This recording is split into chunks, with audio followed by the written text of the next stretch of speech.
So let's just start sorting all the things out. Albert Perez is a familiar presence at the George Washington House Pantry in New York City every Wednesday, making sure food is ready for residents. The East Harlem community advocate is among those optimistic that life will improve for himself and his neighbors when Mayor-elect Zoran Mamdani takes office January 1st. Very, very hopeful.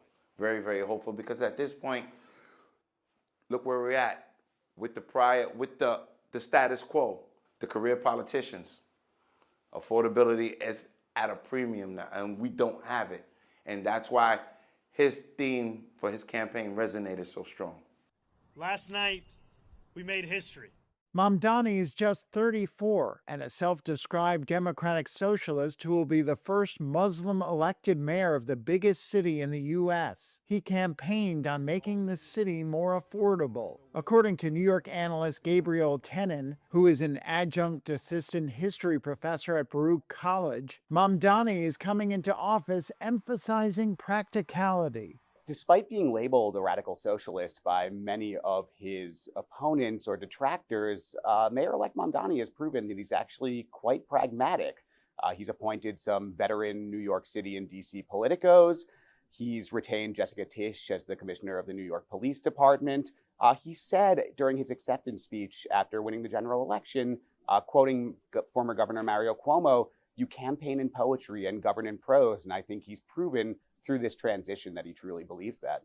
Mamdani's campaign went viral thanks to slogans such as freeze the rent, childcare for all, and fast and free buses, for which he proposed raising taxes on corporations and the wealthy to pay. But Tenin warned the revolutionary change Mamdani's supporters seek is unlikely to arrive immediately. The most feasible of those three big ticket proposals is the rent freeze for rent stabilized apartments, although that won't happen within the first 100 days of his administration. The outgoing mayor, Mayor Eric Adams, just last week reappointed 2 members to the Rent Guidelines Board and added 2 additional members. They have to approve any proposal to freeze the rent.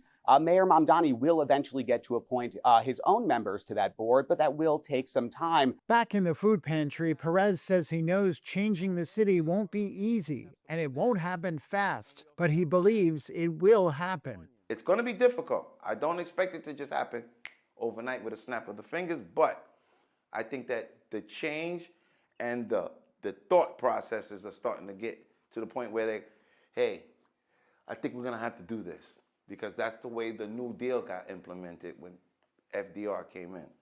The pitchforks were getting ready to come up, and the rich people were like, wait, but we got to do something for people. It's coming to that point again, and history does repeat itself. Just about, right?